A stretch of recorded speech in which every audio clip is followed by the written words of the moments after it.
Hello everyone, मेरा नाम श्रेयस है और मैं आपका केमिस्ट्री टीचर। और आज हम यहाँ पे जेईई मेंस का क्वेश्चन पेपर डिस्कस करने वाले हैं 2024 वाला, जो 5 अप्रैल का हुआ था शिफ्ट 1 में। और यहाँ पे सिर्फ और सिर्फ हम ऑर्गेनिक केमिस्ट्री ही डिस्कस करेंगे, सिर्फ ऑर्गेनिक केमिस्ट्री के क्वेश्चंस डिस्कस करेंगे। तो बिना किसी देर के हम क्वेश्चन पेपर सॉल्व करने स्टार्ट करते हैं। ये रहा हमारा पहला क्वेश्चन। इसमें दिया क्या है, एक कीटोन दिया हुआ है। क्या दिया हुआ है? कीटोन। कीटोन की रिएक्शन करा रहा है हाइड्राजीन से। इस कंपाउंड को कहते हैं हाइड्राजीन।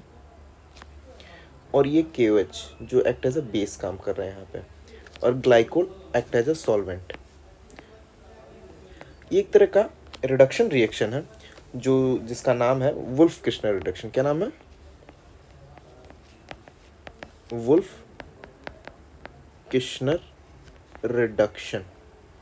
इसमें होता क्या है? इसमें होता है कि जब कभी हम एल्डिहाइड, किसको? एल्डिहाइड या कीटोन को ट्रीट करें हाइड्राजीन से in presence of strong base H negative, तो हमें जो प्रोडक्ट मिलता है वो अल्केन मिलता है।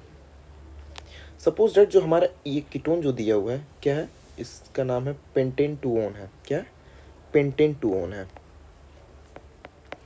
तो जब हम हाइड्राजीन से ट्रीट करेंगे, किससे? प्रोडक्ट जो मिलेगा वो मिलेगा अल्केन। जो ये कार्बोनिल ग्रुप है वो रिड्यूस हो जाएगा फुल्ली, और वहाँ पे 2 H आकर के लग जाएंगे। तो जो हमें प्रोडक्ट मिला क्या है? अल्केन मिला। पेंटेन है जो कि एक अल्केन है। सो तो करेक्ट ऑप्शन है आपका सेकंड। चलिए क्वेश्चन नंबर 2 देखते हैं। क्वेश्चन नंबर 2 क्या कह रहा है? एक तरह का असर्शन रीजन टाइप का क्वेश्चन है। ट्रांसब्यूटीन इज लेस पोलर देन सिसब्यूटुइन। और रीजन क्या दे रहा है?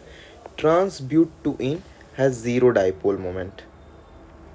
चलिए ये दोनों चीज़ें हो जाएंगी अगर हम इसका स्ट्रक्चर ड्रॉ करेंगे इन दोनों मॉलिक्यूल्स का, तो हमें पता चल जाएगा। चलिए सबसे पहले हम बात करते हैं ट्रांस की। ट्रांस का स्ट्रक्चर ये होता है ट्रांस टू ब्यूटीन का।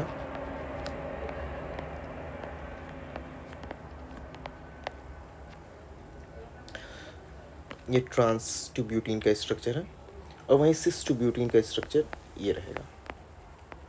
जो दोनों मिथाइल ग्रुप हैं वो सेम साइड पे आ जाएंगे। ये है सिस। अगर आप देखें ट्रांस वाले में, तो ये जो 2 मिथाइल ग्रुप लगे हुए हैं, ये जो 2 मिथाइल ग्रुप लगे हुए हैं ये अपोजिट साइड लगे हुए हैं। तो इनकी वजह से जो डाइपोल मोमेंट क्रिएट हो रहा है, जो डाइपोल मोमेंट क्रिएट हो रहा होगा वो अपोजिट डायरेक्शन में जा रहा है। तो इसकी वजह से क्या होगा कि डाइपोल मोमेंट है कैंसिल आउट हो जाता है। क्या हो जाता है? कैंसिल आउट हो जाता है। क्या हो जाता है? कैंसिल आउट हो जाता है। इनका जो डाइपोल मोमेंट है कैंसिल आउट हो जाता है, तो नियर अबाउट 0 तक आ जाता है, या कह देंगे 0 हो जाता है।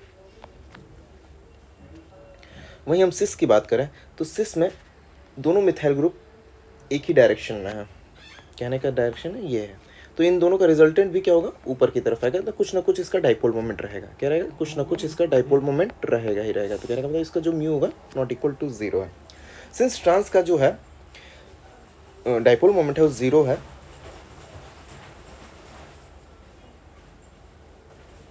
तो इस वजह से ये मॉलिक्यूल जो होगा वो नॉन पोलर हो जाएगा। क्या हो जाएगा? नॉन पोलर हो जाएगा। वहीं सिस वाला आपका एज कंपेयर टू ट्रांस से बात किया जाए तो ये पोलर मॉलिक्यूल होगा, क्योंकि इसका जो डाइपोल मोमेंट है नॉट इक्वल टू 0 है। तो चलिए अपने हम असर्शन और रीजन की बात करते हैं। Trans two butene is less polar than cis two butene. हाँ, ये तो प्रूव हो रहा है कि असर्शन जो हमारा है ट्रू है। और वहीं रीजन क्या कह रहा है? Trans butene has 0 dipole moment. हाँ, ट्रांस टू ब्यूटीन का 0 डाइपोल मोमेंट है। तो कहने का मतलब both assertion and reasons are the true and the reason is the correct explanation of assertion. तो कहने का मतलब जो ऑप्शन 1 है हमारा वो करेक्ट ऑप्शन है। चलिए नेक्स्ट क्वेश्चन पे आते हैं अपने। दिया हुआ arrange the following carbocations in increasing order of their stability. Carbocation की स्टेबिलिटी की बात करनी है, वो भी इंक्रीजिंग ऑर्डर में। तो यहाँ पे कार्बोकैटायन दिया हुआ है। ये पहला कार्बोकैटायन आपका जो दिया हुआ है टर्शरी है, दूसरा जो दिया हुआ सेकेंडरी है, जो तीसरा दिया हुआ है वो आपका मिथाइल कार्बोकैटायन है, और वहीं ये आपका प्राइमरी कार्बोकैटायन है, फोर्थ वाला। तो चलिए प्राइमरी, सेकेंडरी, टर्शरी और मिथाइल कार्बोकैटायन की स्टेबिलिटी की हम बात करते हैं। तो हम ड्रॉ कर लेते हैं अपने चारों स्ट्रक्चर को। ये हमारा हो गया टर्शरी कार्बोकैटायन,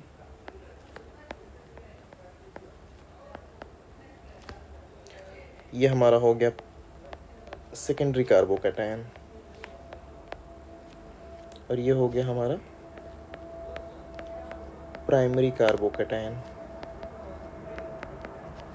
और ये हमारा हो गया मिथाइल कार्बोकैटायन।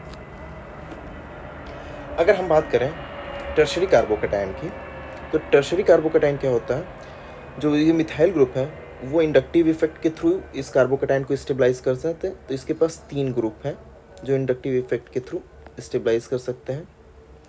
और साथ साथ जिस कार्बन पे पॉजिटिव चार्ज लगा हुआ उससे जो एडजेसेंट कार्बन है उनको हम कहते हैं अल्फा कार्बन, और जो अल्फा कार्बन के हाइड्रोजन होते हैं वो हाइपर कॉन्जुगेशन में पार्टिसिपेट करते हैं। जो अल्फा कार्बन है, सेचुरेटेड कार्बन है, उसके जो हाइड्रोजन है वो पार्टिसिपेट करते हैं हाइपर कॉन्जुगेशन में। उस तरह से देखा जाए तो इसके पास 3 कार्बन है अल्फा कार्बन, और 3 हर एक कार्बन पे 3 अल्फा हाइड्रोजन है।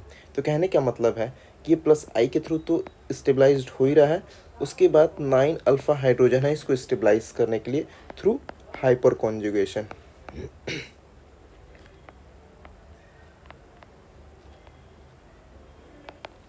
ठीक है, ये 3 मिथाइल ग्रुप है, आई के थ्रू इसको स्टेबलाइज करेंगे, और वही 3 मिथाइल ग्रुप जो है उसके पास अल्फा हाइड्रोजन है वो हाइपर कॉन्जुगेशन के थ्रू स्टेबलाइज करेंगे। वहीं हम सेकेंडरी कार्बोकैटायन की बात करें तो ये जो 2 मिथाइल ग्रुप हैं इसको इंडक्टिव इफेक्ट के प्लस आई के थ्रू इसको स्टेबलाइज करेंगे, प्लस आई से स्टेबलाइज करेंगे। और वही यही कार्बन अल्फा कार्बन हैं, ये 2 अल्फा कार्बन, जो जिस कार्बोकैटायन से सटे कार्बन को हम अल्फा हाइड्रोजन कार्बन कहते हैं, और उस कार्बन से लगे हाइड्रोजन को हम अल्फा हाइड्रोजन्स कहते हैं। तो इसके पास कितना अल्फा हाइड्रोजन है, 6 अल्फा हाइड्रोजन, जो कि 6 हाइपर कॉन्जुगेशन स्ट्रक्चर बनेंगे। कितने, 6 हाइपर कॉन्जुगेशन स्ट्रक्चर पॉसिबल होंगे इसके, कहते हैं हाइपर कॉन्जुगेटिव स्ट्रक्चर होंगे इसके। वहीं प्राइमरी की बात करें तो प्राइमरी में एक मिथाइल ग्रुप है जिसके थ्रू ये प्लस आई के थ्रू इसको स्टेबलाइज करेगा, और उसके पास 3 अल्फा हाइड्रोजन है, कहना मतलब है 3 हाइपर कॉन्जुगेटिव स्ट्रक्चर इसके होंगे। वहीं मिथाइल के पास ना तो प्लस आई है और ना हाइपर कॉन्जुगेटिव स्ट्रक्चर होगा, क्योंकि ये जो हाइड्रोजन है लगे तो हुए हैं लेकिन इस कार्बन से, लेकिन ये कार्बन है, ये अल्फा कार्बन नहीं है आपका। और जो CH3 का जो H ग्रुप है वो प्लस आई इफेक्ट नहीं शो करता है, तो इस वजह से ये सबसे लीस्ट स्टेबल होगा। कहने का मतलब जो मिथाइल कार्बोकैटायन है आपका वो सबसे लीस्ट स्टेबल होगा। अगर स्टेबिलिटी का ऑर्डर लगाएं तो टर्शरी कार्बोकैटायन सबसे ज़्यादा स्टेबल, उसके बाद आपका हो जाएगा सेकेंडरी, उसके बाद आपका हो जाएगा प्राइमरी, देन उसके बाद आपका ये मिथाइल कार्बोकैटायन। तो चलिए देखते हैं इसका ऑर्डर क्या दिया हुआ है। सबसे पहले फोर्थ, यह हमारा कार्बोकैटायन क्या था, फोर्थ था, ये फोर्थ था, ये आपका था थर्ड, ये आपका था फर्स्ट, और ये आपका था सेकंड। तो सबसे ज़्यादा स्टेबल कौन सा था हमारा, सॉरी हमने गलत लगा दिया।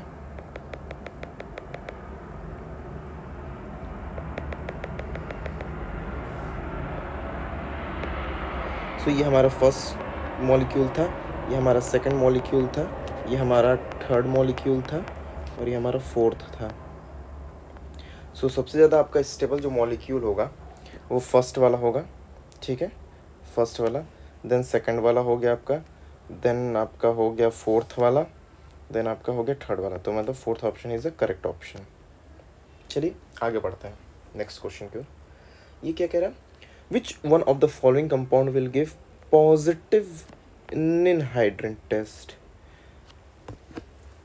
पूछ रहा है इन 4 कंपाउंड में से कौन पॉजिटिव निनहाइड्रेंट टेस्ट देगा। जनरली जो निनहाइड्रेंट टेस्ट होता है वो कंपाउंड आइदर अमीनो एसिड देते हैं या कह लीजिए प्रोटीन्स देते हैं, क्या देते हैं, अमीनो एसिड या प्रोटीन कह लीजिए। तो स्टार्च और सेल्यूलोज की बात करें इन दो पहले ऑप्शन को अगर तो देखें तो ये क्या है, कार्बोहाइड्रेट्स हैं। क्या है, कार्बोहाइड्रेट्स हैं। कहने का मतलब ये है कि ये नेगेटिव टेस्ट देंगे, निनहाइड्रेट टेस्ट। वहीं एग एल्बुमिन की बात करें तो एग एल्बुमिन एक तरह का प्रोटीन होता है, एक प्रोटीन होता है। और प्रोटीन किससे बना होता है, एक long chain of amino acid, एक long chain of various amino acid जुड़े होते हैं। कहने का मतलब है कि इसमें अमीनो एसिड प्रेजेंट होता है। तो कहने का मतलब ये जो चीज़ है ये पॉजिटिव टेस्ट देगा, जो एग एल्बुमिन है वो पॉजिटिव टेस्ट देगा। वहीं लिपिड आपका एक तरह का फैट होता है, वैक्स कह ले सकते हैं, ट्राइग्लिसराइड कह सकते हैं ये। तो इसमें होता है क्या, इसमें भी कोई सच अमीनो एसिड या प्रोटीन प्रेजेंट नहीं होते हैं। तो कहने का मतलब है कि जो स्टार्टिंग का ये स्टार्च हो गया, सेलुलोज हो गया और लिपिड हो गया, ये सारे निगेटिव टेस्ट देंगे एनहाइड्रेट के। सिर्फ एक एल्बुमिन है वो पॉजिटिव टेस्ट देगा और इस वजह से ये ऑप्शन करेक्ट है। Option 3 is correct option. अब हम बात करते हैं न्यूमेरिकल टाइप क्वेश्चंस की। तो हमें दिया क्या है कि ये जो पहला कंपाउंड है क्लोरोबेंजीन का रिएक्शन कराया है NaOH से इन प्रेजेंस ऑफ 673 केल्विन और 180 एम्पीयर। मतलब कि काफ़ी हाई टेम्परेचर है और प्रेशर है। तो इसमें होता क्या है, जब कभी हम क्लोरोबेंजीन को हम हाई टेम्परेचर और प्रेशर से रिएक्ट करवाएं इन प्रेजेंस ऑफ NaOH, तो होता क्या है कि एक तरह का ये कौन सा रिएक्शन देगा, न्यूक्लियोफिलिक सब्स्टिट्यूशन रिएक्शन देता है। क्या देता है, न्यूक्लियोफिलिक सब्स्टिट्यूशन रिएक्शन देता है, सब्स्टिट्यूशन रिएक्शन देता है। तो प्रोडक्ट हमारा क्या मिलेगा, एक तरह से फेनॉक्साइड आयन मिलता है। उसके बाद हमारा जो ये सेकंड से ट्रीट करेंगे, तो सेकंड से जब ट्रीट करेंगे तो ये हमें क्या हो जाएगा, फिनॉल मिल गया। क्या मिल गया, एक तरह का फिनॉल मिला, फिनॉल। अब यहाँ से होता है कि अब हम इसमें पूछा क्या, कॉन्सेंट्रेटेड H2SO4 से हमने इसको ट्रीट किया, फिर उसके बाद जो प्रोडक्ट मिला A उसको फिर हमने कॉन्सेंट्रेटेड HNO3 से किया और प्रोडक्ट हमें मिला B। पूछ क्या रहा है कि sum of total number of oxygen atom in A and B। तो अभी तो हम जो बनाए हैं, अभी तक तो सिर्फ हम यहाँ तक बनाए हैं जो कि ये फिनॉल बनाया है। अब यहाँ से हम बात करेंगे कॉन्सेंट्रेटेड सल्फ्यूरिक एसिड हम इसमें डाल रहे हैं। अगर हम इसमें कॉन्सेंट्रेटेड सल्फ्यूरिक एसिड डालें तो होगा क्या, इस फिनॉल के एक ऑर्थो पोजीशन और एक ऑर्थो पोजीशन पे और एक पैरा पोजीशन पे आकर के सल्फोनिक ग्रुप आकर के जुड़ जाएगा। क्या होगा, एक सल्फोनिक ग्रुप, दो सल्फोनिक ग्रुप आके जुड़ जाएंगे,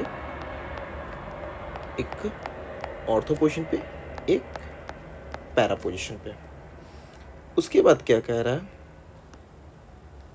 कि हम इसको कॉन्सेंट्रेटेड HNO3 से ट्रीट कर रहे हैं। जब हम इसे कॉन्सेंट्रेटेड HNO3 से ट्रीट करेंगे तो हमें होगा क्या, हमें दोनों ऑर्थो पोजीशन पे और पैरा पोजीशन पे, दोनों ऑर्थो पोजीशन पे नाइट्रो ग्रुप लगे हुए मिल जाएंगे और वहीं पैरा पोजीशन पे भी नाइट्रो मिल जाएगा। तो इस कंपाउंड को हम कहते हैं पिक्रिक एसिड। क्या कहते हैं, पिक्रिक एसिड। और एक बात बताऊँ, ये पूरा NCERT में एज इट इज़ ये दिया हुआ है, ये NCERT में ये रिएक्शन दी हुई है। तो कहने का मतलब है कि जो JEE मेंस का एग्ज़ाम में है, आपको NCERT पढ़ना बहुत ज़रूरी है। अगर NCERT आप बहुत बढ़िया से पढ़ते हैं तो JEE मेंस क्रैक करना बहुत ईजी हो जाएगा आपको, स्पेशली केमिस्ट्री में। तो ये हो गया। तो इसमें पूछा कि total number of oxygen atom पूछा हुआ। कहने का मतलब ये आपका हो गया A और ये आपका हो गया B। और इसमें पूछा है A और B के total number of oxygen atom बता रहा है।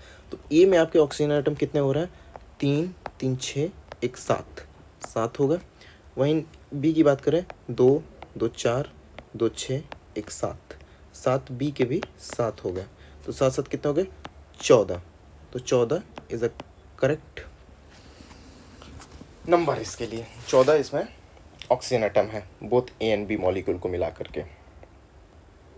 चलिए नेक्स्ट क्वेश्चन की बात करते हैं। इसमें पूछ क्या रहा है, the sum of number of sigma, मतलब sum of number of sigma और pi bond present in ethylene molecule. पहली बात तो जाने इथाइलिन मॉलिक्यूल होता क्या है। इथाइलिन मॉलिक्यूल इथीन का कॉमन नेम है। किसका? इथीन का कॉमन नेम है। तो इस इथीन का स्ट्रक्चर क्या होता है? इथीन का स्ट्रक्चर ये हो गया, इसको इथीन कह लीजिए आईयूपैक नेम में, या कॉमन नेम है इथाइलिन मॉलिक्यूल कह लीजिए। ठीक, तो इसमें पूछ रहा है number of sigma bond and number of pi bond. तो total number of sigma bond कितने हैं, total number of pi bond कितने हैं, और इनको फिर ऐड कर देना है। तो देखिए सिग्मा बॉन्ड कितना है, 1 sigma, 2 sigma, 3 sigma, 4 sigma, 5 sigma, 5 sigma होगा। उसके बाद पाई बॉन्ड कितना है, 1 पाई बॉन्ड है, तो ये पाई बॉन्ड हो गया। तो फिर पूछ रहा है find the value of x, मतलब वही सिग्मा और पाई बॉन्ड का जोड़ कितना है, उसी को एक्स बोला हुआ है। तो ये हो जाएगा आपका 6, जो एक्स की वैल्यू आएगी वो है 6। तो जो करेक्ट नंबर होगा इसका क्या हो जाएगा, number of sigma plus sum of number of sigma और pi bond is equal to 6। चलिए नेक्स्ट क्वेश्चन पे आते हैं। How many of the following can be prepared by Sandmeyer's reaction.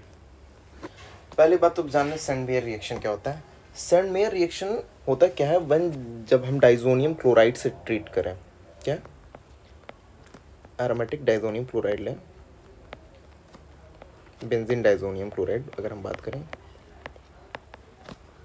अगर हम इसको ट्रीट करते हैं किससे,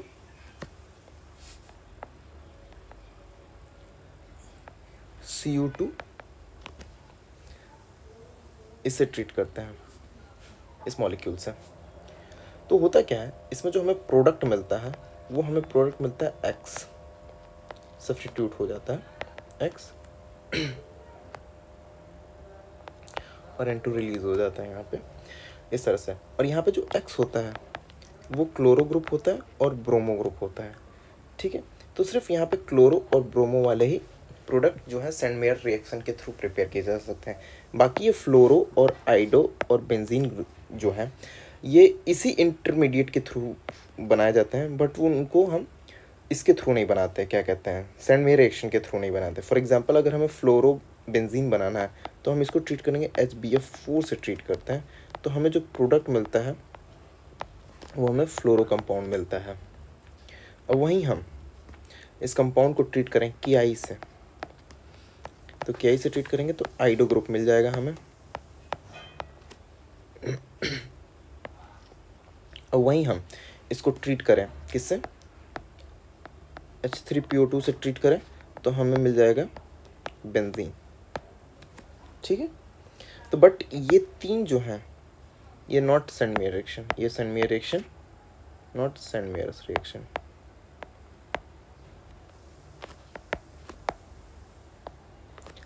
बट ये सैंड-मेयर रिएक्शन है, ये सैंड-मेयर रिएक्शन है। तो कहने का मतलब है कि सिर्फ क्लोरोबेंजीन और ब्रोमोबेंजीन ही बन सकता है डाइजोनियम क्लोराइड के through in presence of cuprous chloride या क्यूप्रस ब्रोमाइड अगर हम लेते हैं तो। ठीक, तो इसका करेक्ट ऑप्शन क्या हो जाएगा, करेक्ट ऑप्शन हो जाएगा 2। ठीक, ये हो गया।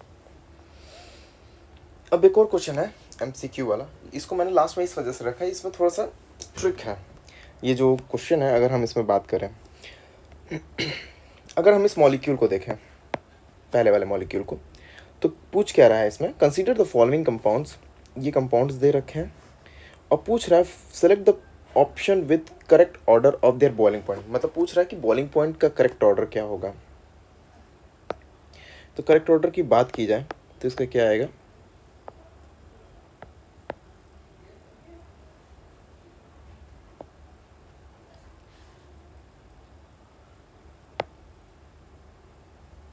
तो करेक्ट ऑप्शन इसका ऑर्डर क्या आएगा।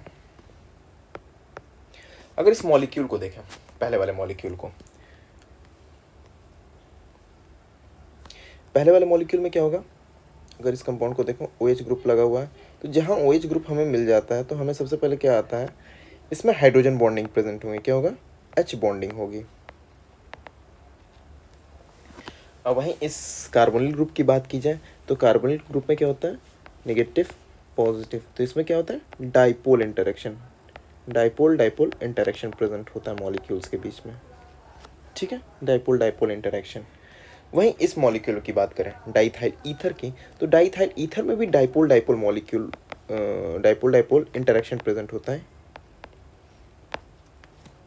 क्योंकि ऑक्सीजन की जो इलेक्ट्रोनेगेटिविटी होती है वो हाई होती है। ये नेगेटिव हो गया, ये पॉजिटिव हो जाता है, बट एज कम्पेयर टू इस कीटोन की बात करें उससे कम होती है इसकी डाइपोल डाइपोल मोमेंट। और भाई इसमें बात करें तो इसमें सिर्फ van der Waals of force of attraction, क्या van der Waals force of attraction काम करता है, जिसको कह लोगे आप लंडन फोर्स कह ले तो वो काम कर रहा है। तो उस हिसाब से देखा जाए तो सबसे ज़्यादा बॉइलिंग पॉइंट होना चाहिए था ए का, देन बी का, देन सी का, देन डी का। ठीक है, वेंडर वॉल बहुत वीक फोर्स होता है, बट यहाँ पे एक एक्सेप्शन टाइप का आता है। एक्सेप्शन इन द सेंस कि जो इसका जो डाइथाइल ईथर का डाइपोल डाइपोल मोमेंट होता है वो उतना स्ट्रॉन्ग नहीं होता as compare to the van der Waals force of attraction of pentene के। क्यों? क्योंकि ये जो मॉलिक्यूल है, क्योंकि इसके पास लोन पेयर है, तो होता क्या कि इसके मॉलिक्यूल के बीच में जो स्टैकिंग होती है, जैसे मॉलिक्यूल के ऊपर मॉलिक्यूल रखा जाए तो उतनी अच्छी स्टैकिंग नहीं होती जितना कि इन मॉलिक्यूल्स के बीच में हो जाती है अगर हम इसके ऊपर मॉलिक्यूल रखते हैं। ये लोन पेयर होता है कि अगर हम इसके ऊपर एक और मॉलिक्यूल अगर सपोज डेट हम रखते हैं तो होता है क्या कि डाइपोल डाइपोल के थ्रू तो होते हैं, लेकिन है कि वो स्टैकिंग उतनी बढ़िया नहीं हो पाती जितनी कि इस वेंडर वॉल फोर्स में होता है, जिसके कारण वेंडर वॉल फोर्स यहाँ पे डोमिनेट कर जाता है। तो यहाँ पे जो होता है ये जो डी है ये सी से पहले आ जाता है। क्या होता है? सी से पहले आ जाता है। तो सो जो इसका रियल ऑर्डर होगा वो ए होगा, बी होगा, देन डी होगा, देन सी होगा। ठीक है, so the correct option is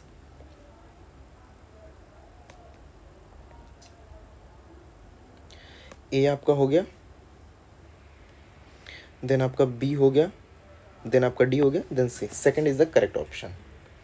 ये था आपका जेईई मेंस 2024 5 अप्रैल का फर्स्ट शिफ्ट का पेपर, जिसमें हमने सिर्फ ऑर्गेनिक डिस्कस किया है और कोई इसमें क्वेश्चंस इनऑर्गेनिक और फिजिकल के नहीं डिस्कस किए हैं। थैंक यू, और बाकी के हम सेशन के देखते हैं नेक्स्ट टाइम। ठीक है, ओके।